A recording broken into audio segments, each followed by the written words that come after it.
হরে কৃষ্ণ। ওম অজ্ঞানং তিমিরান্ধৈস্য জ্ঞানাঞ্জনশলাকয়া চক্ষুরুন্মিলিতং येन তস্मै শ্রীগুরুবে নমঃ। বন্দেহং শ্রীগুরু শ্রীযুতপদকমলং শ্রীগুরুन् বৈষ্ণবাংশাৎ শ্রীরূপং সাগ্রজাতং সগণরঘুনাথান্বিতং তং সজীবং সাবুধৈতং সাবিধূতং পরিজনসহিতং কৃষ্ণচৈতন্যদেবং শ্রীরাধাকৃষ্ণপাদান সগণললিতা শ্রীবিশাখানিতাং সাক্ষ বাঞ্ছাকল্পতরুইবৎস কৃপা সিন্ধুভ্যো এব চ পতিতানাং পাবনেভ্যো বৈষ্ণবেভ্যো নমো নমঃ। পঞ্চতত্ত্বাত্মকং কৃষ্ণং ভক্তরূপস্বরূপকং ভক্তাবতারং ভক্তাখ্যং নমামি ভক্তশক্তিকং। নমো মহাবদান্যায় কৃষ্ণ প্রেম প্রদায়তে কৃষ্ণায় কৃষ্ণে চৈতন্যনাম্নে গৌরতীশে নমো। হে কৃষ্ণ করুণা সিন্ধু দীনবন্ধু জগৎপতে গোপেশ গোপিকাকান্ত রাধাকান্ত নমস্তুতে। তপ্ত কাঞ্চন গৌরাঙ্গী রাধে বৃন্দাবনেশ্বরী বৃষভানুসুতে দেবী প্রণমামি হরিপ্রিয়ে। জয় শ্রীকৃষ্ণ চৈতন্য প্রভু নিত্যানন্দ শ্রী অদ্বৈত গদাধর শ্রীবাসাদি গৌর ভক্তবৃন্দ। হরে কৃষ্ণ কৃষ্ণ কৃষ্ণ হরে হরে হরে রাম রাম রাম হরে হরে। ওম নারায়ণং নমস্কৃতং নরং চৈব নরোত্তমং দেবীং সরস্বতীং ব্যাসং ততো জয়মুদীরয়েৎ। সুধী গৌরভক্তবৃন্দ, শ্রীকৃষ্ণ চৈতন্য ভাগবত সংঘর উদ্যোগে নিয়মিত শ্রী শ্রী চৈতন্য ভাগবত গ্রন্থ পাঠে আজিকা মি পাঠ পরিবেশনা সেবা আন করত। গ্রন্থ সেবা আট করতে গিয়া কোনো ভুল ত্রুটি থাইল বৈষ্ণবভাবী চরণে দ্বন্দ্ববোধ কাট করি আমি ক্ষমা প্রার্থনা করি। শুধু গৌরভক্ত মণ্ডলী, এই নিয়মিত শ্রী শ্রী চৈতন্য ভাগবত গ্রন্থ সেবাত মাঝে যেটাই এবাগা হুমতাঙাই বা ভবিষ্যতে হুমতাঙাই তাঙর উদ্দেশ্যে কথা চ্যুতি মাতুরি আনেহেন যে শ্রী শ্রী চৈতন্য ভাগবত গ্রন্থ বারে বারে উল্লেখ করিয়া আহারাং অত্যন্ত তাৎপর্যপূর্ণ গৌরীয় বৈষ্ণবতা এবং এই গ্রন্থ মাঝে যেটা আলোচনা আইয়া গেছে গা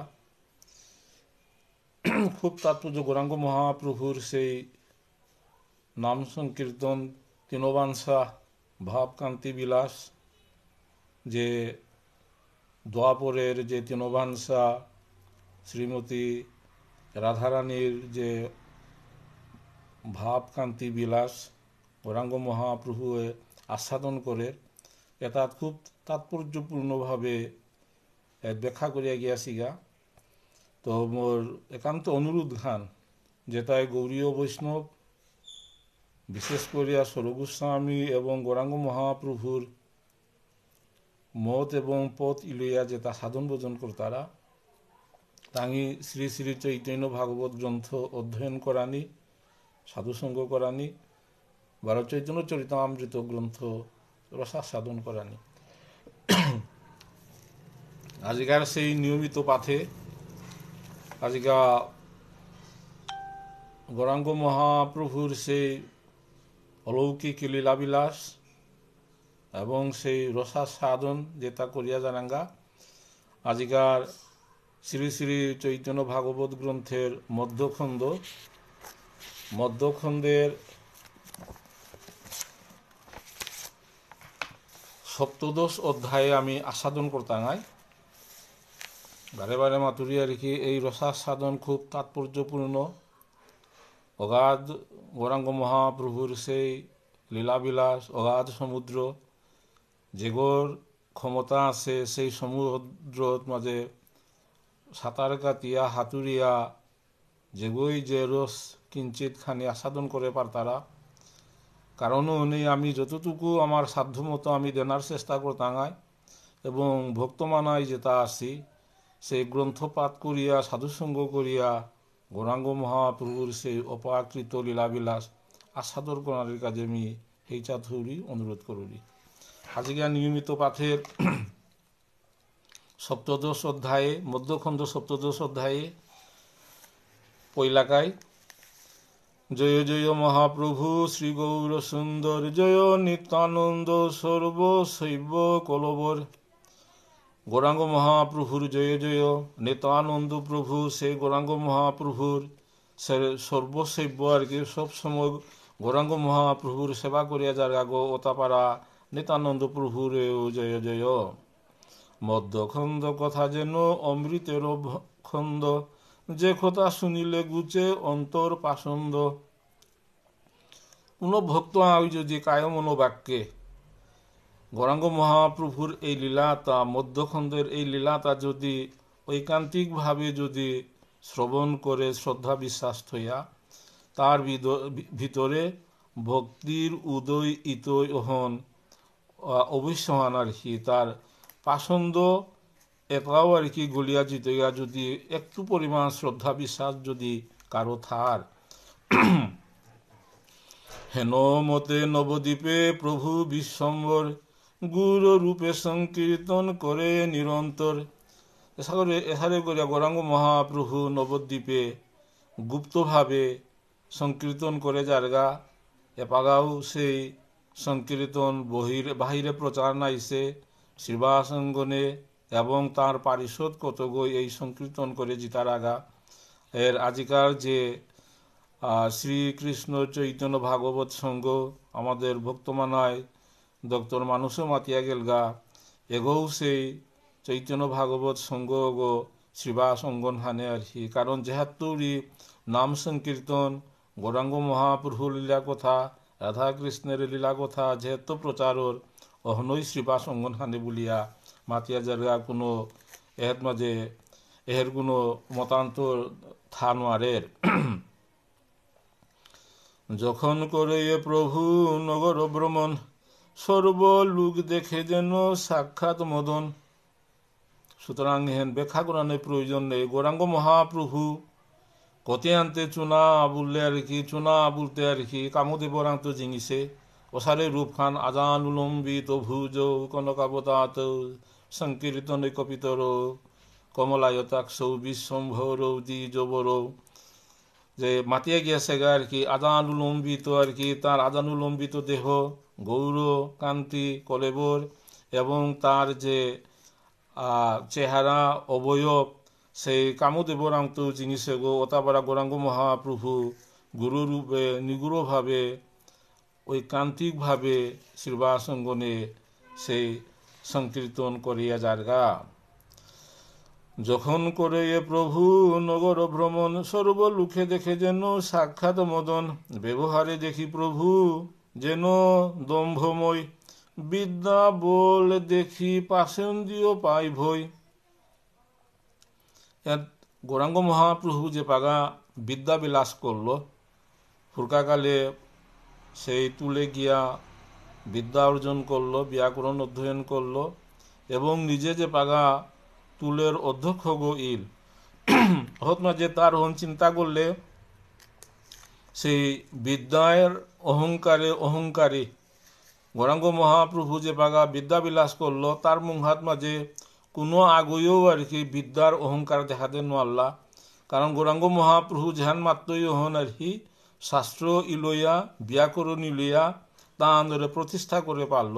কারণও হনে এগোরে অহংকারী পণ্ডিতগৌ বললা অনেকে এবং অহংকারী পণ্ডিতগৌ বলিয়া ভক্তি কমিছে বলিয়া শ্রীবাসাদি সহ আর কি অনেকেই তার সঙ্গ করানি না করলা। কারণ যেহাত মাঝে অহংকার থার অহত মাঝে ভক্তি থানোয়ারের প্রেম ভক্তি থানোয়ারের কারণও হনেই যে পাগা গৌরাঙ্গ মহাপ্রভু সেই বিদ্যাবিলাস করল হত মাঝে তার যে ওত মাঝে নবদ্বীপে যে কৃষ্ণ ভক্ত আসিলা ওটাও কিন্তু গৌরাঙ্গ মহাপ্রভুরে পাশ কাতে কাতে গেলাগা হনমাদের তার কি যেন ধম্বময় বিদ্যা বল দেখি পাশন্দিও পাই ভয় আর কি। গৌরাঙ্গ মহাপ্রভুর যে বিদ্যার যে গুণগান তার কি পরিমাণ পণ্ডিত গো অহন অন্যান্য পণ্ডিততাও দেখিয়া গৌরাঙ্গ মহাপ্রভুরে দর্পিলা। ব্যাকরণ শাস্ত্রে সবে বিদ্যার আদান, ভট্টাচার্য প্রতিও নাহি তৃণ জ্ঞান। ভট্টাচার্য এটা আর কি চক্রবর্তী ভট্টাচার্য তার বৈশিষ্ট্য আনারিসি যে চক্রবর্তীয়তায় ব্রাহ্মণতায় সৈগুণ নগুণ পিতারা, আর ভট্টাচার্য ভট ব্রাহ্মণ বুলতারা এটা এর কিন্তু নৈগুণের ব্রাহ্মণ। কারণও হনে ভট্টাচার্য ব্রাহ্মণতারে ব্রাহ্মণ সমাজে বা বাঙালিয়ে একটু উচ্চ স্থান দিতারা। আতে গৌরাঙ্গ মহাপ্রভু যে পাগা বিদ্যাবিলাস করলো, পণ্ডিতে তুলে অধ্যাপনা করলো, ও সময়ত মাঝে ভট্টাচার্য ও তারেও গৌরাঙ্গ মহাপ্রভুয়ে তৃণ জ্ঞান করলো যে সাধারণ দুর্বাস পাহাড় দেখিও সারে নিঙ্করে গাছর পাহাড় দেখে নিং করলো আর কারণ তাদের বিদ্যা তার কি গৌরাঙ্গ মহাপ্রভু হারপা যে এটা শুষ্ক জ্ঞান ও তারে কোনো সময় গৌরাঙ্গ মহাপ্রভুয়ে দাম না দিয়াছে।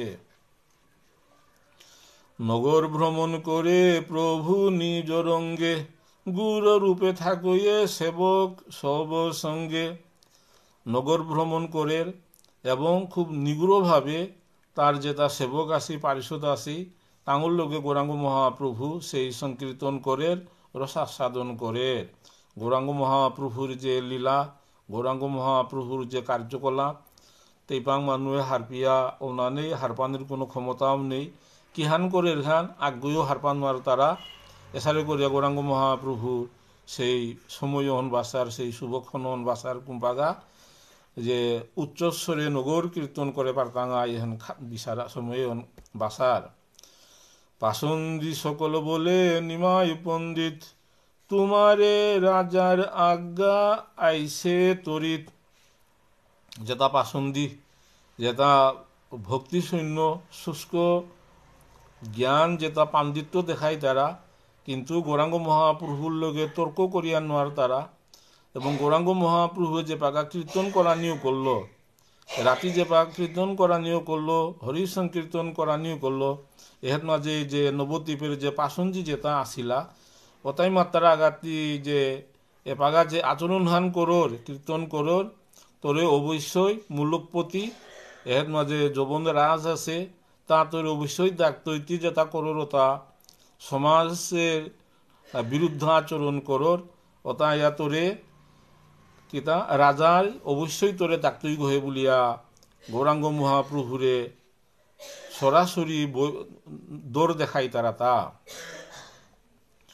লুকাইয়া নিশাবাঘে করহ কীর্তন, দেখিতে না পায় লোক সাপে অনুক্ষণ। তুই যে বাগা শিবাসঙ্গনে রাত্রি কীর্তন করর, রাত্রে আগ্রহ না দেখা দিয়া বাগা দিয়া করর, এহেন শুনিয়া মানুষ ঘুমানোয়ার তারা মানুহে তোরে সাপ দি তারা গহে বলিয়া গৌরাঙ্গ মহাপ্রভুরে মাত্তারা। মিথ্যানুহে লোকবাক্য সংপ্রতি ফলিল, সুরজন জ্ঞানে সেই কথা তোমারে কহিল। তোর হবাহান খাল করিয়া তোর মঙ্গলহান খাল করিয়া তোরে মাতরাং তাহে তীরে রাতি কীর্তন করর কিতা করর এটা কিন্তু মূলপতিয়ে রাজাগই হার পিল, তোরে রাজাই অবশ্যই তোরে ডাক্তই গহে, তুই সাবধানিয়া থাক। প্রভু বলে অস্তু অস্তু এসব বচন, মোর ইচ্ছায় আছে করো রাজ দর্শন। গৌরাঙ্গ মহাপ্রভু উত্তরহান দেবতা অস্তু অস্তু আর কি তাই হোক তুমি মাতরায়ন ফলক মিও রাজ দর্শন করানি চৌরি গহে বলিয়া গৌরাঙ্গ মহাপ্রভুয়ে তার উপযুক্ত উত্তরহন দিয়া দিল। পড়িলু সকল শাস্ত্র অল্প বয়সে, শিশু জ্ঞান করি মুরে কেহ না জিজ্ঞাসে।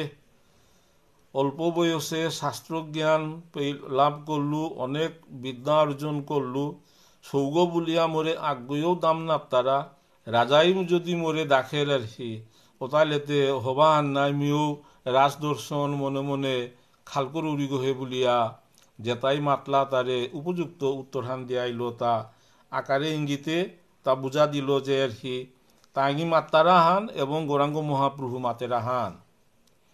তাই মাত্রাতে গৌরাঙ্গ মহাপ্রভুরে দৌড় দেখা দিলাহান, কিন্তু গৌরাঙ্গ মহাপ্রভু মাতের তাই আর কি ঠিক আছে গিয়ে আমি রাস দর্শন করতো আর মোর বিদ্যার জাহিরতা দেখাইতো আর কি যেহান মাতলা আর কিন্তু ওহার উল্টা কথা গৌরাঙ্গ মহাপ্রভুয়ে মাতল।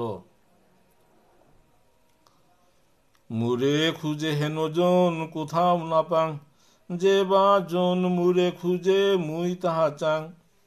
খুব তাৎপর্যপূর্ণ বিচারা নাকি গৌরাঙ্গ মহাপ্রভুয়ে মাতে তা মরে আগ্রহীও না বিচার তারা না আঙ্কর তারা, অর্থাৎ এতে পৃথিবী হের উদ্ধার কর্তা কলিযুগের কলিহত মানুরে উদ্ধার করানির যে আহিছে গো তারে আগ্রহ নাও বিচার তারা, তা মাতের উদ্দেশ্য আনেহেন যেগই মরে বিচার তারা মিও করে তো অবশ্যই তারে কৃপা করানি দর্শন দেনা থকিত নাই বলিয়া টাঙি মাতলা আর ঠিক উল্টা হান গৌরাঙ্গ মহাপ্রভু বুঝাইল। পাসন্দি বলয়ে রাজা চাহিব কীর্তন, না করে পাণ্ডিত্য চর্চা রাজা যে যৌবন।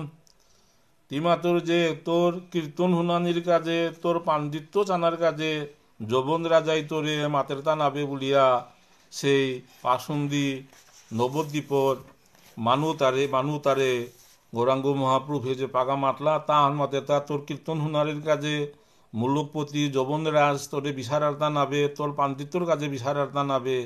তি যে সমাজের যে বিরুদ্ধাচরণ করর, সমাজের যে অধর্ম আচরণ করর সংকীর্তন করর এটা এ কারণ হলে তোরে ডাক্তরিতা হে বলিয়া গৌরাঙ্গ মহাপ্রভুরে মাতলা।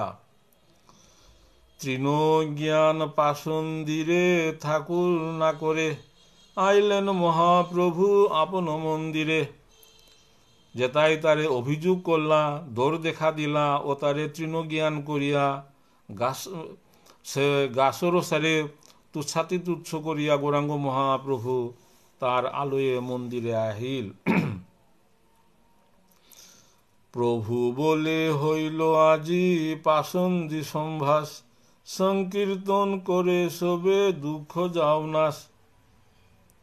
খুব তাৎপর্যপূর্ণ বিষয় হান আর কি আমি যে বাগা দুঃখ পারা অহত মাঝে প্রচণ্ড দুঃখ পেইলে ভগবানের স্মরণ করোরা, আর হারু ইয়া থাইলে আনন্দ ইয়া থাইলে ভগবানের পাহুরোরা।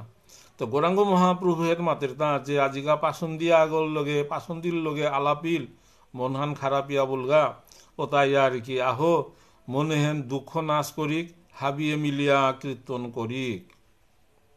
তে কীর্তন করলে দুঃখ নাশর এহেনাহান গৌরাঙ্গ মহাপ্রভু স্বয়ং শিক্ষা দিয়া জারগা। নৃত্য করে মহাপ্রভু বৈকুণ্ঠ ঈশ্বর, চতুর্দিকে বেরি গায় সবই অনুচর। গৌরাঙ্গ মহাপ্রভু লদ্দে এলা দিয়া দিয়া কীর্তন করে চারিবারাদের তার পারিষদভাবে মিলিয়া লদ্দে নাচে নাচে কীর্তন কর্তারা। রহিয়া রহিয়া বলে আরে ভাই সব, আজি কেনে নহে মোর প্রেম অনুভব। খানি থাইয়া গৌরাঙ্গ মহাপ্রভু মাতের আজিকা কীর্তন করিয়া মোরাং প্রেম অনুভব নার্তা গীতায়া। খানি থাইয়া মাতের যে আজিকা কীর্তন করিয়া মোরাং প্রেম অনুভব না রেহেন বারে বারে মাতের। নগরে হইল কিবা পাসন্দি সম্ভাস, এইবা কারণে নহে প্রেম পরকাশ।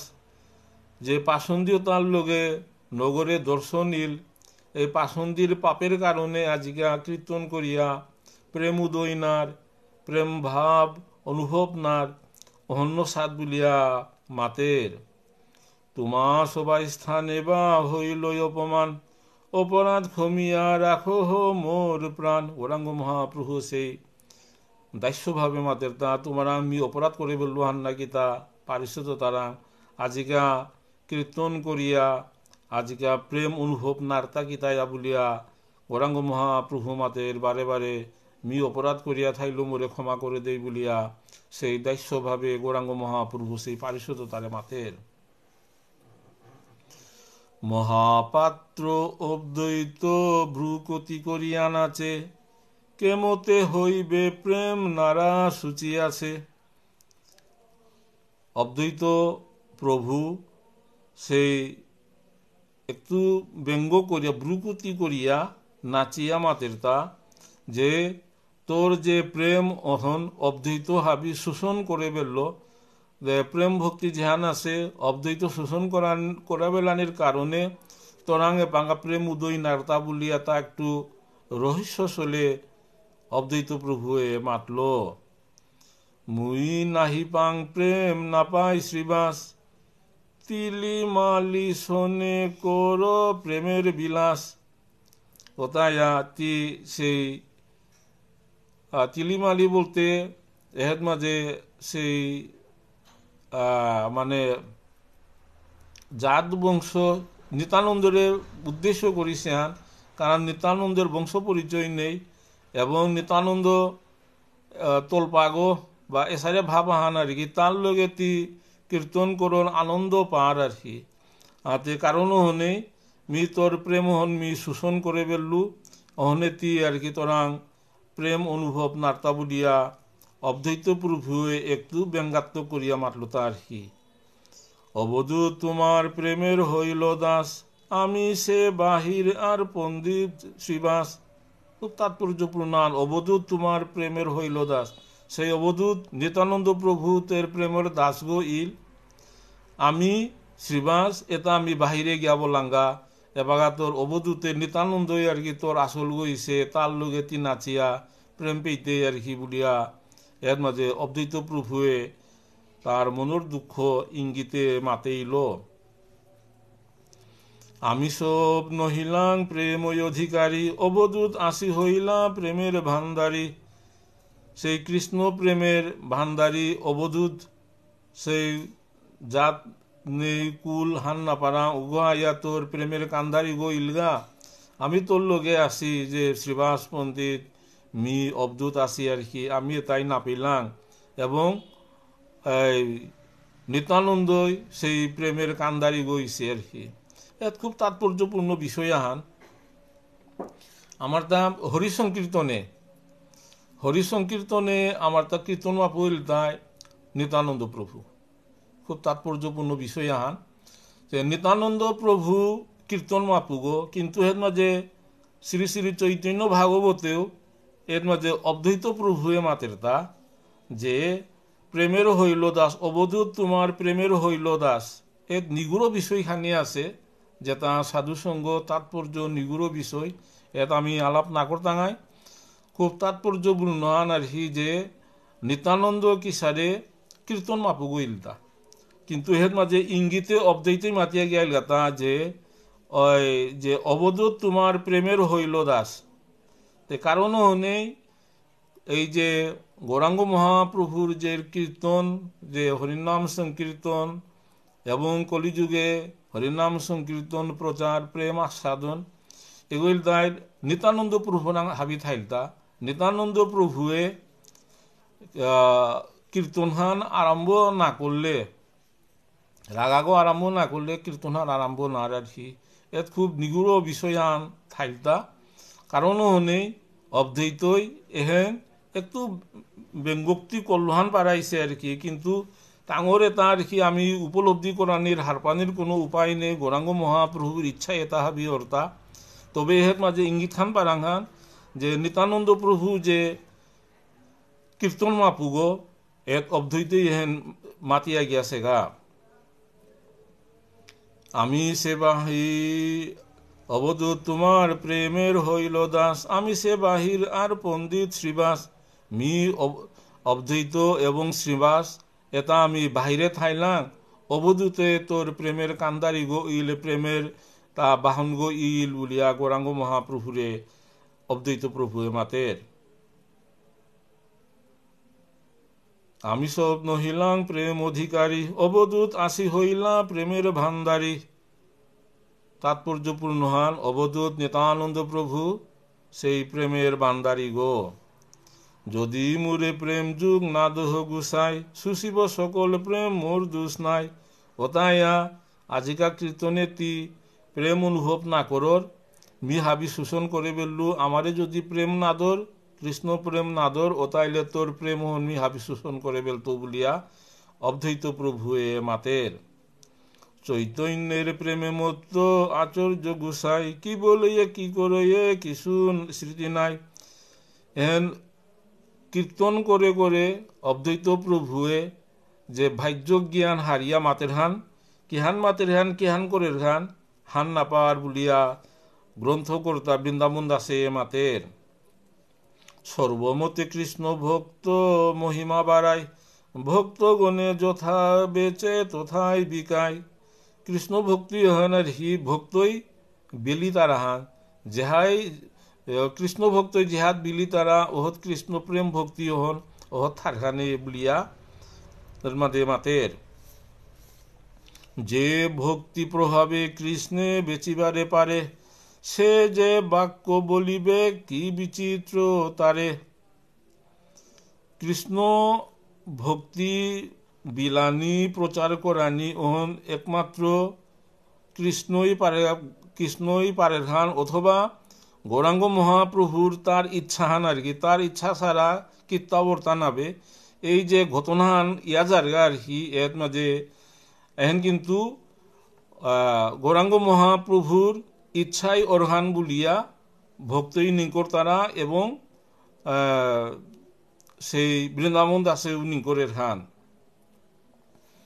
নানা রূপে ভক্ত বাড়ায়েন গৌরচন্দ্র কে বুঝিতে পারে তার অনুগ্রহ দ্বন্দ্ব গৌরাঙ্গ মহাপ্রভু ভক্ত কৃষ্ণ ভক্তি বারাদের সংখ্যা কিসারে করিয়া বাড়ানি কৃষ্ণ ভক্ততা কিসারে পৃথিবীর মাঝে বর্ধিত করানি বাড়ানি এহেন চার গান এহের মাঝে সূক্ষ্মভাবে এহে তার লীলাহান করের গৌরাঙ্গ মহাপ্রভু আমি পরে দিয়ে দেখতাঙাই তা যে গরু অনুগ্রহ করের যে গরে শাস্তিদের ওহন গৌরাঙ্গ মহাপ্রভুর তার ইচ্ছান এবং তার লীলাহান ঠাকুর বিষাদে না পাইয়া প্রেম সুখ হাতে তালি দিয়া নাচে অদ্বৈত কৌতুক এহেন্দে অদ্বৈত প্রভু হাতে তালি দিয়া কীর্তন করে নাচের আর গৌরাঙ্গ মহাপ্রভু নাচের মাঝে বারে বারে মাতের যে মি আজিকা প্রেম অনুভব না করুরি কোনো আগই দুষ করলাতা না কিতা এর লীলাহান এর মাঝে চলের তা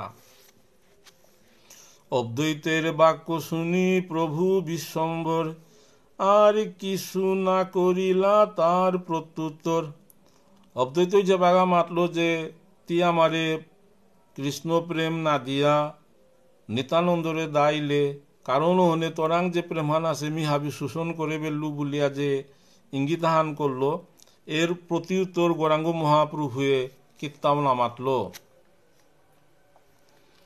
সেই মতো রোরো দিলা গুচাইয়া দ্বার পাশে ধায় নিত্যানন্দ হরিদাসে তার অসারে করিয়া যে অদ্বৈত মাতল যে তোর প্রেম হাবিমি শোষণ করে বললু তি প্রেম নৃত্য করিয়া কীর্তন করিয়া আনন্দ না পেইবে এহেন শুনিয়া সে ভাজ্যিক তিক সইয়া গৌরাঙ্গ মহাপ্রভু হত্তরি নুকুলিয়া গেলগা লগে থাইলা তা নিত্যানন্দ প্রভু এবং হরিদাস প্রেম শূন্য শরীর থুইয়া কিবাকাশ চিন্তিয়া পড়িলা প্রভু জানহু বীরপাস মোর গাড়িগত মাঝে প্রেম ভাব উদয় নার মোর গাড়িগত মাঝে যদি কৃষ্ণ প্রেম যদি নাইলেতে গাড়িগত হইয়া কিতা করতে গঙ্গাহাত ঝাপ দিয়াই উচিত বলিয়া গৌরাঙ্গ মহাপ্রভু গঙ্গাহাত মাঝে ঝাপ দিয়া পড়িল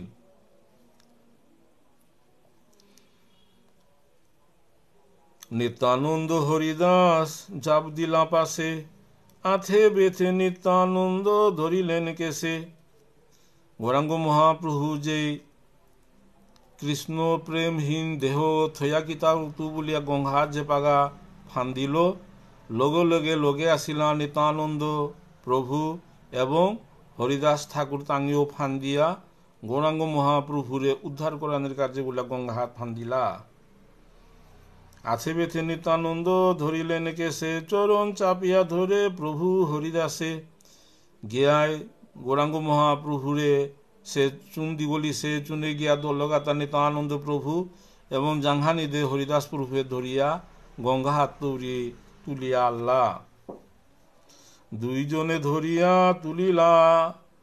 তুলিলা লইয়া তীরে প্রভু বলে তুমরা বা ধরিলে কিসেরে গৌরাঙ্গ মহাপ্রভু মাতের তুমি কি দিয়া মোরে তুলিয়া লাইগা তার হি সেই কৃষ্ণ প্রেমহীন দেহ গথয়া গীতা করতু বলিয়া যে বাগা মাতলো তুমি মোরে কিটা ধরিয়ার লাগাতা বলিয়া গৌরাঙ্গ মহাপ্রভু মাতের। কি কাজে রাখিব প্রেম রহিত জীবন, কিসেরে বা তোমরা ধরিলে দুইজন। এই কৃষ্ণ প্রেমহীন দেহ গো ধারণ করানোর কোনো মানে নেই, কি দিয়া তুমি মোরে ধরিয়ার লাগাতা। গৌরাঙ্গ মহাপ্রভুর সেই তাৎপর্যপূর্ণ শিক্ষাহান।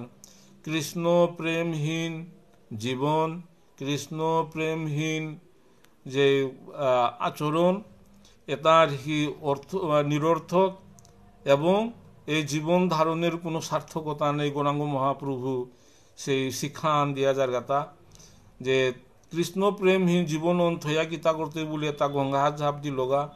এবং আমারও শিক্ষা দিল হান যে মানুরা কৃষ্ণ প্রেম ভক্তি নেই এই জীবন নিরর্থক। দুইজনে মহাকম্প আজি কিবা ফলে, নিত্যানন্দ দিক চাহি গৌরচন্দ্র বলে। এন্ডে নিত্যানন্দ প্রভু এবং হরিদাস ঠাকুর গৌরাঙ্গ মহাপ্রভু তুলিয়া নিয়া নিজে তাঙি খুব কম্প অনুভব করতারা। কিহান ইতুইহান কিহান না ইতুইহান গৌরাঙ্গ মহাপ্রভুর যে কথা তা শুনিয়া যে প্রেমহীন দেহ ধারণ করিয়া কিতা করতে, এটা শুনে নিত্যানন্দ প্রভু এবং হরিদাস ঠাকুর নিগদানীয় করলা। তুমি কেনে ধরিলা আমার কে শোভারে, নিত্যানন্দ বলে কেনে যাহ মরিবারে। টিকি দিয়া মরে চুলে ধরলে তা বলে নিত্যানন্দরে যে পাগা গৌরাঙ্গ মহাপ্রভু আং করলো। হাত মাঝে নিত্যানন্দ প্রভুয়ে মাতের তা টিকি দিয়া গঙ্গাহাত মাঝে ফান দিয়া মরানি সারতা বলিয়া প্রত্যুত্তর দিল। প্রভু বলে জানি তুমি পরম বিহব্বল, নিত্যানন্দ বলে প্রভু ক্ষমহ সকল। যে মি হারপিলু আর কি মোর বিয়োগ তুমি সহ্য করে নোয়ার তরাই অন্যতি বিহব্বলি হ্যান করলে হানে। হাতে নিত্যানন্দ প্রভু মাতের আর কি প্রভু ক্ষমা করে দে আর কি, তি যেহান করলে কারণ আমি ত্রস্ত ব্যস্ত ইয়া এহেন করলাম হান আর কি, অহনে আমার দুষ ইয়া থাইলেও আমারে ক্ষমা করে দে বলিয়া নিত্যানন্দ প্রভুয়ে গৌরাঙ্গ মহাপ্রভুরা ক্ষমা প্রার্থনা করের। যারে শাস্তি করিবারে পারো সর্বমতে, তার লাগি চলো নিজ শরীর সারিতে। যেগরে তি শাস্তি দিয়া পারোর আর কি, ওগরে কিত্তা শাস্তি না দিয়া লুমি দেগাতি শরীর ত্যাগ করানি চার, অর্থাৎ অদ্বৈতর কথা মাত্রাতি তারে শাস্তি দিয়া পারোর গো, অথচ তি তার কারণে তি কিতা দেহ ত্যাগ করা জিতে গেতা বলিয়া নিত্যানন্দ প্রভুয়ে মাতের। অভিমানে সেবকরা বলিল বচন, প্রভু তাহে লইবে কি ভৃত্যের জীবন। নিত্যানন্দ প্রভু হরিদাস ঠাকুর মাতল বলিয়া গৌরাঙ্গ মহাপ্রভু কি অদ্বৈতের জীবন হান নিতই গাতা অন কখনো নাইতই হান, কিন্তু এহেন লীলা হান গৌরাঙ্গ মহাপ্রভুয়ে করে তা। প্রেমময় নিত্যানন্দ বলে প্রেম জলে, যার প্রাণ ধন বন্ধু চৈতন্য সকল। সে গৌরাঙ্গ মহাপ্রভুর প্রাণ ধন বন্ধু এটাই তাই অদ্বৈত নিত্যানন্দ এবং হরিদাস এটা হাবি আর কি, টাঙরে লইয়া লীলা হান করানির কাজে বলিয়া গৌরাঙ্গ মহাপ্রভু হেন করে হান। প্রভু বলে শুনো নিত্যানন্দ হরিদাস, কারো স্থানে করো পাশে আমার প্রকাশ। মাঝে নিত্যানন্দ প্রভু এবং হরিদাস হরে মাতের তা গৌরাঙ্গ মহাপ্রভু মাতের তা মি যে এহেত আসু তুমি মোরে প্রকাশ না করিও। গঙ্গাহাত মাঝে মি ঝাপ দিয়া পড়া তাহাইলু অন্তে হাবিও দেখলা নাই, কিন্তু লুকিয়া থাইতো মোরে তুমি প্রকাশ না করিও বলিয়া মাতল। আমার না দেখিলে দেখিলা বলি বলিবা বচন, আমার আজ্ঞায় এই কহিবা কথন। আঙ্কলে মাতিও আর কি আমি গৌরাঙ্গ মহাপ্রভুরে না দেখিছি, তোমারে আঙ্কলে তুমি হন মাতিও বলিয়া নিত্যানন্দ প্রভু এবং হরিদাস ঠাকুরে গৌরাঙ্গ মহাপ্রভুরে ইয়াথাং হেন দিল। মুই আজি সঙ্গুপে থাকিব এই ঠাই, কারো পাশে কহ যদি মূর দোষ নাই। কথাই আমি এর মাঝে সঙ্গুবনে থাইতো লুকিয়া থাইতো, আগরাঙ্গ তুমি হন প্রকাশ না করিবা এরে মি মাতলু তাহে বলে গৌরাঙ্গ মহাপ্রভু নিত্যানন্দ প্রভু এবং হরিদাস ঠাকুরের মাতল। এই বলি প্রভু নন্দনের ঘরে যায়, এই দুই সংগুপ কইল প্রভুর আজ্ঞায়, গৌরাঙ্গ মহাপ্রভুর ইচ্ছায়, গৌরাঙ্গ মহাপ্রভুর ইয়াথাঙ্গে নিত্যানন্দ প্রভু এবং হরিদাস ঠাকুর আজ্ঞাঙ্গ গৌরাঙ্গ মহাপ্রভুর কথা হান নামাতলা। ভক্ত সব না পাইয়া প্রভুর উদ্দেশ, দুঃখময় হইল সবে শ্রীকৃষ্ণ আবেশ। গৌরাঙ্গ মহাপ্রভুরে না পেয়া নবদ্বীপর যেটা ভক্ত সমাজ এটা হাবিয়ে জবর দুঃখ পেলা এবং দুঃখ নে কৃষ্ণ অনুভব এহেন তাঁরাং আহিল, কৃষ্ণর যে বিরহ এহেন আহিল। পরম বিরহে সবে করো এক রন্দন, কেহ কিছু না বলে এ পুরে সর্বমন। আজ্ঞেয় থতা ভুঁইয়া নামার তারা, কিন্তু গৌরাঙ্গ মহাপ্রভুর বিরহ এবং কৃষ্ণ বিরহ হন নবদ্বীপে যে পারিষদলে লইয়া আসিলা অদ্বৈত হরিদাস অদ্বৈত এবং শ্রীবাসাসী যেটা আসিলা তাহাবি পরম বিরহ অনুভব করলা, দুঃখ অনুভব করলা। সবার উপর যেন হইল বজ্রপাত, মহা অপরাধ হইল শান্তিপুরনাথ।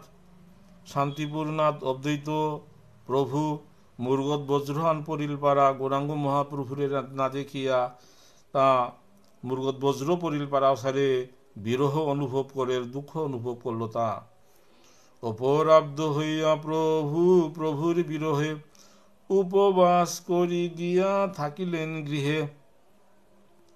যেই যে গৌরাঙ্গ মহাপ্রভুরে আখ্যাত না পেল, না শুনল কোরআন আছে বলিয়া যে অদ্বৈত প্রভু উপবাস থাইল মি প্রভুরে নাপাসু মাহি মিয়া জিকা উপবাস থাইতো অথবা না খেয়া দেহ ত্যাগ করতো, বেসারে প্রতিজ্ঞান অদ্বৈত ঠাকুরে করল। অর্থাৎ গৌরাঙ্গ মহাপ্রভু চারটা যে অদ্বৈত এবং শ্রীবাসাসী তার বিরহে কিহান কর্তারা হান এহেন গৌরাঙ্গ মহাপ্রভু প্রত্যক্ষভাবে তা পরীক্ষা করে হান। সবেই চলিলা ঘরে শোকাকুলি হইয়া, গৌরাঙ্গ চরণধন হৃদয়ে বান্ধিয়া। প্রসারে করিয়া কীর্তন করিয়া শ্রীবাসঙ্গে আসি কীর্তন করিয়া আসি গৌরাঙ্গ মহাপ্রভু নেই, তার বিরহে গৌরাঙ্গ মহাপ্রভুর চরণ ধ্যান করিয়া হৃদয়ে ধারণ করিয়া হাব্বি খুব শোকাকুলিয়া দুঃখার্ত হইয়া গড়ে গড়ে গেলাগা।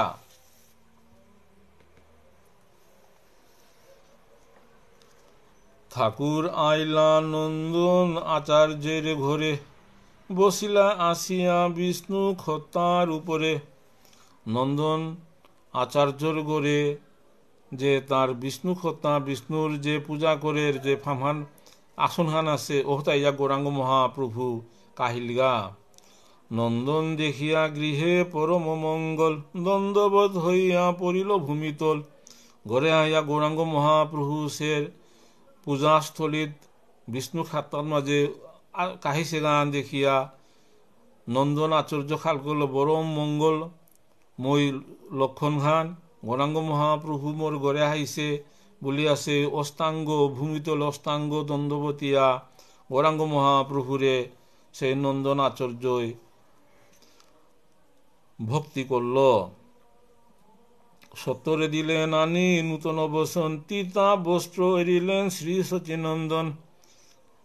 গাত খাত গঙ্ঘাত কাহিয়া আইসে গৌরাঙ্গ মহাপ্রভু টিঙা ফুটি পি দিছে, অর্থাৎ নন্দন আচার্য তার ফুকানা ভূতি দা দিয়া গৌরাঙ্গ মহাপ্রভু সেই পোশাকতা কাপড়তা পরিবর্তন করল। প্রসাদ চন্দনমালা দিব্য অর্ঘ গন্ধ, চন্দনে ভূষিত কইল প্রভুর শ্রীঅঙ্গ। কি ভাগ্যহান সেই নন্দন আচার্য গৌরাঙ্গ মহাপ্রভুর সেই গাড়িগত মাঝে চন্দন লেপে দেনার সুযোগ পেল, গৌরাঙ্গ মহাপ্রভুরে চন্দন সেবা করল নন্দন আচার্য। কর্পূর তাম্বুল আনি দিলেন শ্রীমুখে, ভক্তের প্রধার্থ প্রভু খাই নিজ সুখে। সেই নন্দন আচার্যর সেই প্রসাদ যেটা দিল তার হি কর্পূর তাম্বুল যেটা দিল তা গৌরাঙ্গ মহাপ্রভু নিজ সুখে আস্বাদন করে। পাশরিলা দুঃখ প্রভু নন্দন সেবায়, সুকৃতি নন্দন বসি তাম্বুল যুগায়। এতাবারা যে কৃষ্ণ প্রেম ভক্তিহীন ওটা দুঃখ আনজে পাশিল নন্দন আচার্যের সেবায়, গৌরাঙ্গ মহাপ্রভু তা পাহুরিয়া ভক্ত সেবায় তা সন্তুষ্ট হইয়া সেই তাম্বুল এবং প্রসাদ খার নন্দন আচার্যই যুগার। প্রভু বলে মোর বাক্য শুনহ নন্দন, আজি তুমি আমারে করিবে সংগোপন। এহেতা ইয়া গৌরাঙ্গ মহাপ্রভু মাতের তা নন্দন আচার্যরে যে মোর কথা মাতং মিয়া জিগা তোরে থাইতো গো লুকিয়া থাইতো গো হে, তি আগ্গৌরাঙ্গ মিয়েত আসু নামাতিস বলিয়া স্বয়ং গৌরাঙ্গ মহাপ্রভু মাতল। নন্দন বলে এ প্রভু এবার দুষ্কর, কোথা লুকাইবা তুমি সংসার ভিতর। খুব তাৎপর্যপূর্ণ বিষয়ান যে বাগা গৌরাঙ্গ মহাপ্রভু মাতল মিতর গোরে লুকিয়া থাইতো গো ত্যাগ গৌরাং নামাতিস, সে নন্দন আচার্য মাতের তা প্রভু তিতে কুরাং লুকিয়া থাইতিতা কুরাং লুকিয়া থাপারতিতা বলিয়া খুব তাত্ত্বিক কথা নন্দন আচার্যের মাতের। হৃদয়ে থাকিয়া না পারিলা লুকাইতে, বিদিত করিল তোমা ভক্ত তথা হইতে। ভক্ত হৃদয়ে তি বাস করুর গো, ওতায় তি কুরাং লুকিতেই গাগো আর কি, জগতের মাঝে তোর লুকানির পথ নেই, কারণ তি ভক্ত হৃদয়ে বাস করুই গো। ভক্তই যে বাগা খাল করতায় তার হৃদয়ে তি অবশ্যই উদিত ওর গাগো, ওতায় তি লুকানো আরো লুকিয়া থানো আরবে বলে মাতের নন্দন আচার্য। যে নারিলা লুকাইতে ক্ষীর সিন্ধু মাঝে, সে কেমনে লুকাইব বাহির সমাজে। সেই ক্ষীর সমুদ্রে উতি লুকিয়া থান মারলে ভক্ত হাবিয়ে গিয়া ক্ষীর সমুদ্রে গিয়া আজুর করিয়া তোনাং নিবেদন করেছিলা, দেখা করেছিলা, অভিযোগ করেছিলা। অগৌতিহের মাঝে সমাজে আহিয়া লুকিয়া থাপারতেই হন সম্ভব নাই, তৈ ভক্তই তোরে কিন্তু তাঙর হৃদয়ে তিনি অবশ্যই আসত গো, এবং তি তাঙর ভক্ত হৃদয়ে তি লুকিয়া থান আরবে বলিয়া খুব তাৎপর্যপূর্ণ বিষয়ান নন্দন আচার্য মাতের। নন্দন আচার্য বাক্য শুনি প্রভু হাসে, বঞ্চিলেন নিশি প্রভু নন্দন আবাসে। নন্দন আচার্যের কথা শুনিয়া গৌরাঙ্গ মহাপ্রভু খুব তৃপ্ত পেইল এবং হারুইল রাতিহন কিন্তু নন্দন আচার্যর ঘরে গৌরাঙ্গ মহাপ্রভু থাইল। ভাগ্যবন্ত নন্দন অশেষ কথারঙ্গে, সর্বরাত্রি গুঙাইলা ঠাকুরের সঙ্গে। সেই নন্দন আচার্যের ঘরে আস্থা রাতি গো কৃষ্ণ কথা কৃষ্ণ প্রেম এটা নিয়ায় গৌরাঙ্গ মহাপ্রভু এবং নন্দন আচার্য আস্থা রাতি গো তাঙিয়ন কাটিলা। ক্ষণ প্রায় গেল নিশা কৃষ্ণ কথা রসে, প্রভু দেখে দিবস হইল পরকাশে। সেই কৃষ্ণ কথা রসাস্বাদন করে করে আস্থা রাতিগো গেলগা, খানিংচা ঘুমিতেই বিয়ানঘান ফুইল হন। গৌরাঙ্গ মহাপ্রভুয়ে দেখলো যে বিয়ানঘান ফুইল হন। অদ্বৈতের প্রতিদ্বন্দ্ব করিয়া ঠাকুর, শেষে অনুগ্রহ মনে বাড়িল প্রচুর। সেই অদ্বৈত ঠাকুরের দ্বন্দ্ব দিয়া শাস্তি দিয়া ভক্তরে শাস্তি দিয়া ভগবানে কোনো শান্তি পারথা, সেই অদ্বৈত আচার্যরে শাস্তি দিয়া গৌরাঙ্গ মহাপ্রভু শান্তি না পেল এবং অনুগ্রহ কৃপা করানির অদ্বৈত আচার্যরে কৃপা করানির এ ভাবহন গৌরাঙ্গ মহাপ্রভুরাম ভক্তবৎসল ভগবান সেই গৌরাঙ্গ মহাপ্রভুর ভিতরে প্রচুর পরিমাণে অনুগ্রহ করানির ভক্তর বিরহ ভক্ত অনুগ্রহ করানির খোরাং হেন তারাং জাগিল। আজ্ঞা কইল প্রভু নন্দন আচার্য চাহিয়া, একেশ্বর শ্রীবাস পণ্ডিতে আনো গিয়া। নন্দন আচার্যরে গৌরাঙ্গ মহাপ্রভু ইয়াথাং করল, আগ্রহ নাবাগাদিস হুদ্দা শ্রীবাস আচার্যরে দাখিয়ান গাবুলিয়া ইয়াথাং করল। সত্তরে নন্দনে গেলা শ্রীবাসের স্থানে, আইলা শ্রীবাসে লইয়া প্রভু যেইখানে। শ্রীবাসরে লইয়া নন্দন আচার্য আহিল গৌরাঙ্গ মহাপ্রভুর লোক আসহত মাঝে।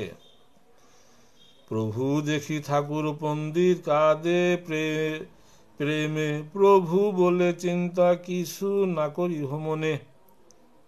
গৌরাঙ্গ মহাপ্রভুর বিরহে শ্রীনিবাস আচার্য অদ্বৈত প্রভু সহ যেটা পারিষদ আসিলা বেকুলি শিলা বিরহ আসিলা, অতাই শ্রীবাস আচার্য যে বাগা গৌরাঙ্গ মহাপ্রভুরে দেখলো প্রেমে বিহব বলিয়া সে লদ্দে লদ্দে কাদানিও করলো।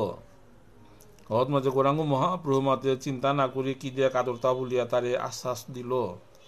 সদয় হইয়া তারে জিজ্ঞাসে আপনে আচার্যের বার্তা কহ আসেন কেমনে। গৌরাঙ্গ মহাপ্রভুয়ে সেই অদ্বৈত ঠাকুরে শাস্তি আহান দিয়া তের নাম অনুগ্রহ এবং কৃপা করং বলিয়া গৌরাঙ্গ মহাপ্রভু স্বয়ং সেই শ্রীনিবাস আচার্যরে আঙ্করের যে অদ্বৈত আচার্য কিসারা হেতা বলিয়া আঙ্করের। আরো বার্তালোহ বলে পণ্ডিত শ্রীবাস আচার্যের কালী প্রভু হইল উপবাস। মাঝে শ্রীবাস আচার্য মাতের কালিকা তো না দেখিয়া শ্রীবাস আচার্য উপবাস আসে গোহে গতরে না দেখিয়া বলিয়া কথা আন বাগা দিল। আসিবারে আসে প্রভু সবে দেহ মাত্র দর্শন দিয়া তারে করহ কৃতার্থ।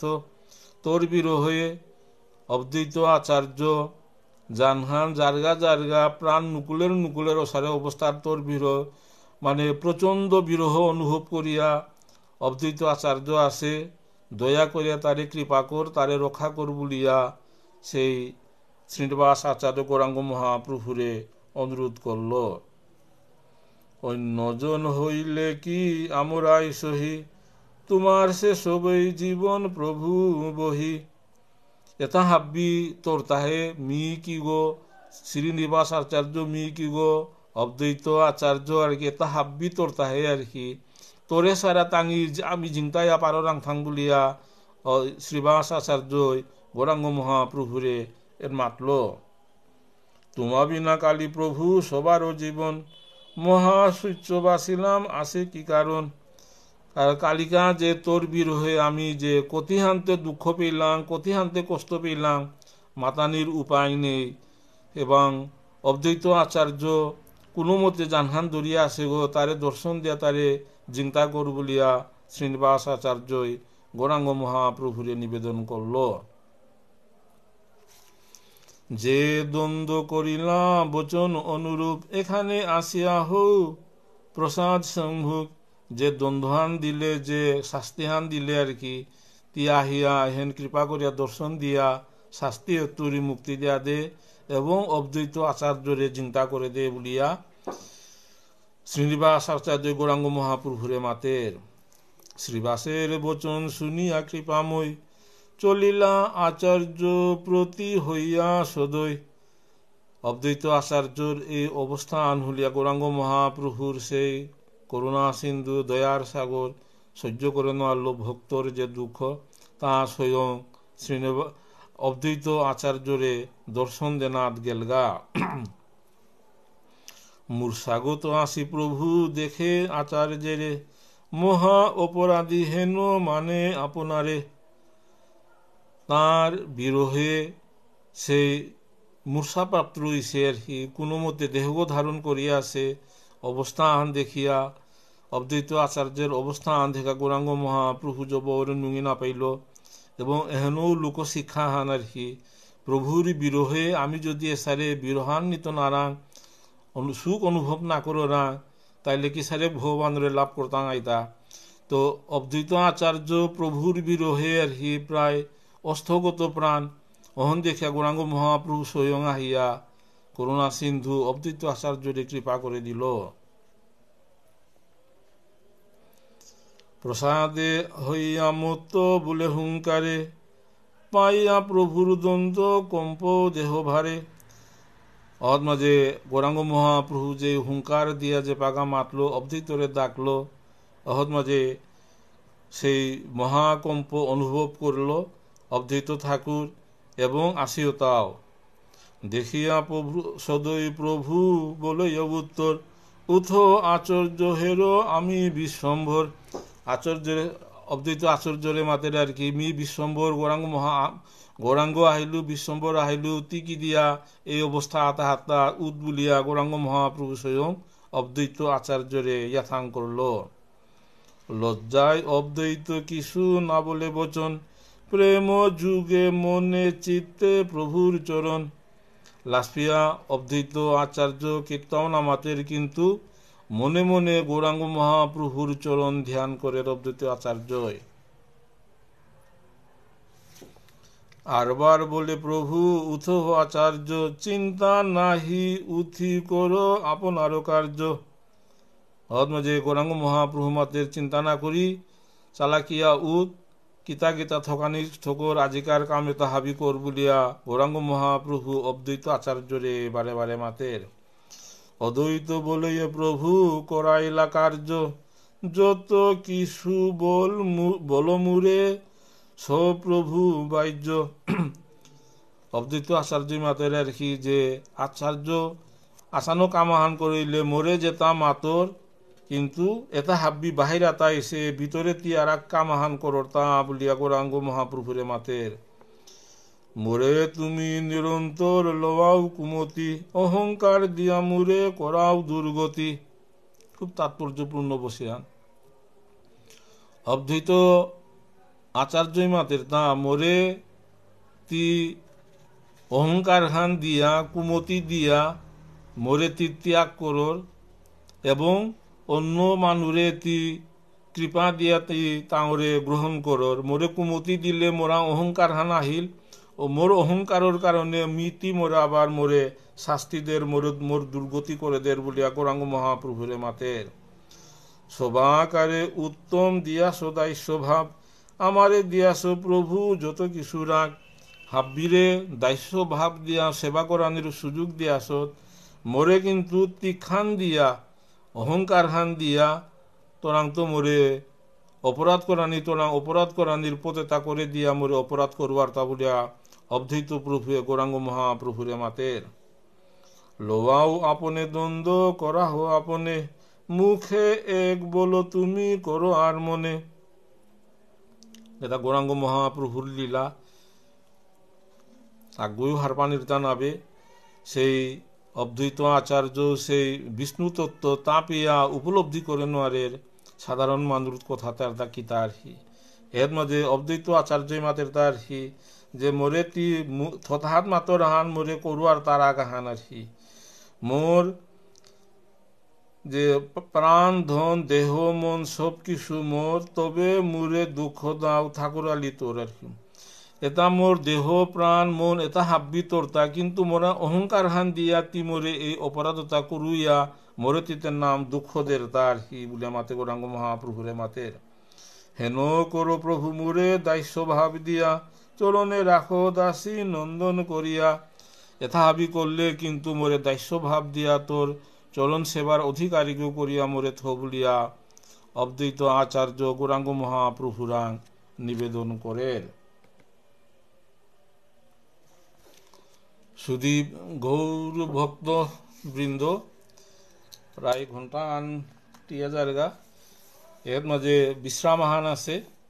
আমি সেই শ্রী শ্রী চৈতন্য ভাগবতর মধ্যখণ্ড সপ্তদশ অধ্যায়ের 71-87 পেয়ে আজিকা রসা সাধন করলাম। এই রসা সাধন করতে কোনো ত্রুটি বিচ্যুতিয়া থাইল ভক্ত হাবি চরণে মি কোটি কোটি দণ্ডবোধ কাত করিয়া ক্ষমা প্রার্থনা করুরি, এবং হাব্বিরেও অনুরোধ করুরি আমার যে শাস্ত্র আলোচনা এটা যথোপযুক্ত নাবে নিজে গ্রন্থ সংগ্রহ করিয়া নিজে আস্বাদন করানি আমি যৎকিঞ্চিত সেবা করিয়া জানাঙ্গা। এতে যদি কারো যদি বিন্দু পরিমাণ যদি উপকার যদি ইতারা অতাইলে আমি ধন্য ধন্য মনে করতাঙাই। আর নিজ নিজ গুরু পরম্পরা স্মরণ করিয়া এই শাস্ত্র অধ্যয়ন করানি, গুরু কৃপায় শাস্ত্র অধ্যয়ন করলে সাধন ভোজন পুষ্টি লাভ করে এহেনই আরে পাহান এরা নইলে পাহান আর কি। জয় শ্রীকৃষ্ণ চৈতন্য প্রভু নিত্যানন্দ, শ্রী অদ্বৈত গদাধর শ্রীবাসাদি গৌর ভক্তবৃন্দ, হরে কৃষ্ণ কৃষ্ণ কৃষ্ণ হরে হরে, হরে রাম রাম রাম হরে হরে। জয় শ্রীকৃষ্ণ চৈতন্য ভাগবত সংঘ কি, আপন আপন গুরুদেব কি জয়। হরে কৃষ্ণ।